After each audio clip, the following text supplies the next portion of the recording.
right there. So let's see. We talked about the symptoms of salt. We talked about how important it is. We talked about how much that you need to get a day. What if somebody has heart failure?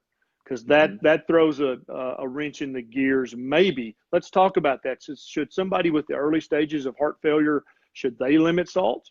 Okay. There's not a single study that has ever shown that lowering salt intake improves mortality in heart failure. In fact, every single study shows that it significantly increases all-cause mortality. So when you have someone with heart failure, they're already on probably a thiazide diuretic like hydrochlorothiazide and chlorthalidone. They're already on a loop diuretic.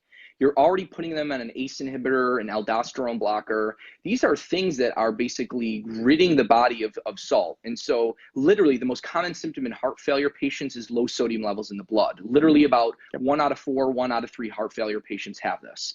And Yes. so if you don't get enough salt, the problem is it doesn't allow the diuretic to work. The diuretic has to get into the kidneys, and there has to be good blood flow to the kidneys to do that. And so when you up your salt intake, it literally improves the kidney function and allows the diuretics to do what they need to get the extra fluid out. And so what ends up happening in heart failure is you actually have an over retention of fluid compared to salt. You need to get rid of the extra fluid, not drop the sodium. And so how it works is because your heart isn't working well, the blood volume is reduced and you have reduced blood volume flowing to the kidneys. And so that actually stimulates what's called arginine vasopressin. So the body's holding on to extra fluid because your heart isn't able to pump the blood around the body well enough. And so that's why your fluid basically loaded. And so if you can up the salt intake and allow the diuretic to work better, you can get rid of the fluid and maintain a normal salt status. Perfect. I love it. And we're getting 100 questions about everybody says they missed how much salt they should eat a day. So the recommendation from the American Heart Association is 3 grams a day max.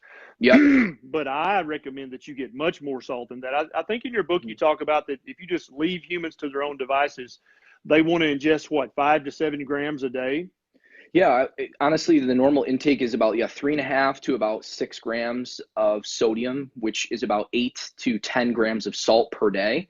And You know how and many teaspoons that would be a day, roughly? yeah, yeah, so that'd be like 1.5 to maybe 1 3/4 teaspoons of salt is what the average person seems to be sitting, and that's where all the studies show where we have the lowest risk of death, heart disease, cardiovascular events is around that amount of salt. And more, even more important than just how much salt, what types of salt should you consume? So every salt isn't the Yes, same, right? Processed salt exactly. is bleached. It's got anti-caking agents. It doesn't have iodine. Even if they iodize it, it's potassium iodide, which is not the same thing as real iodine. So people, besides how much you should consume, I like Redmond Real Salt because it has real iodine and great quantities too. So we're supposed to get 150 micrograms of iodine per day. And At so least. at least, and if you're eating a sea salt, you are getting zero iodine in sea salt, guys. Right.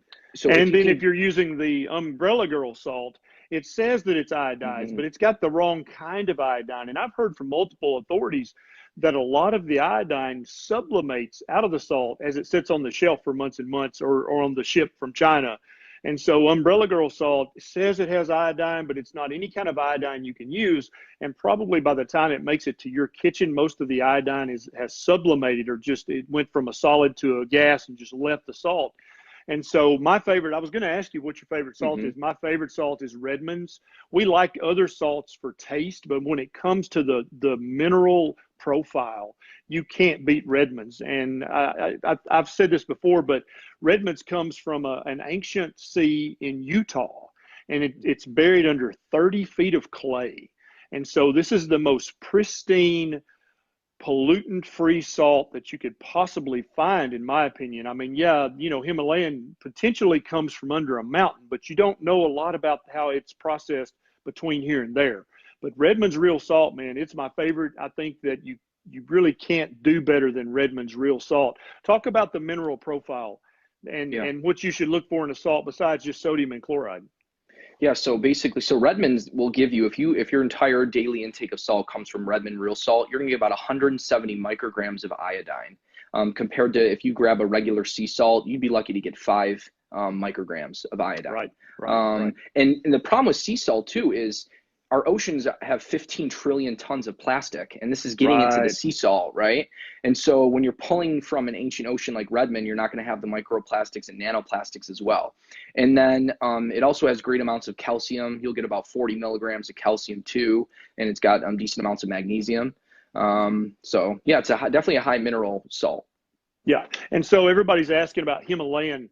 Unprocessed Himalayan salt is fine, but it's going to be low in iodine. It does have other minerals because it's an unprocessed salt from an ancient sea, but it doesn't have any iodine. And so if you're going to use Himalayan, you probably need to supplement with something like the Lugol's 2% that I talk about all the time. 1 or 2 drops of that a day is going to give you about 1.5 milligrams, which is way more than the minimum. But as Doc knows, if you've got normal kidney function, you can't overdose on iodine. Any extra that you take, you're just going to urinate it away. And the same goes for salt as well. And so you absolutely want a salt to taste. And I think, and I've been doing this for years, Doc. Every time I have a cup of coffee, I'll put a pinch of Redmond's in it, right? Nice, And I've beautiful. actually grown to like my coffee salty. But then also I know that every cup of coffee is going to make me urinate away a little bit of salt. So I'm replacing that as I go. Yeah, I started telling people to start salting their coffee when I published in Mind Body Green how much salt we lose when we drink coffee. Absolutely. And it Yeah, kind of started absolutely. trending, how much salt are you putting on your coffee? And it actually does cut the bitterness of coffee. But Absolutely. another interesting point about iodine is we lose actually a tremendous amount in our sweat. So besides salt that we lose in sweat, we actually lose between 50 and 100 micrograms of iodine per hour of exercise. I mean, you can literally lose more than the recommended amount that you're supposed to ingest in a day in 1 to 2 hours of exercise. And athletes, they're constantly sweating out salt and iodine, and they're never using real salts Right. to replace that iodine. They're slowly becoming depleted.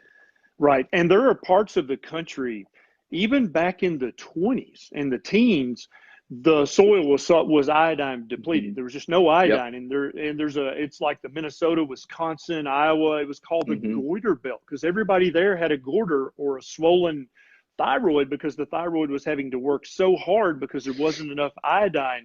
And now it really doesn't matter because almost nobody grows their food locally anymore. More and more of us are starting to do that, which I think is an excellent thing.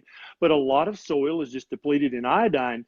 Typically, the further you live from the ocean, the less iodine is in the soil, and so therefore the less iodine the plants have to take up. And so to salt your food to taste with a good sea salt that has iodine in it is vital, I think, for good health and longevity and increased health span, which is what we're all really after. Where do we need to go next, Doc? What do we need to talk about next?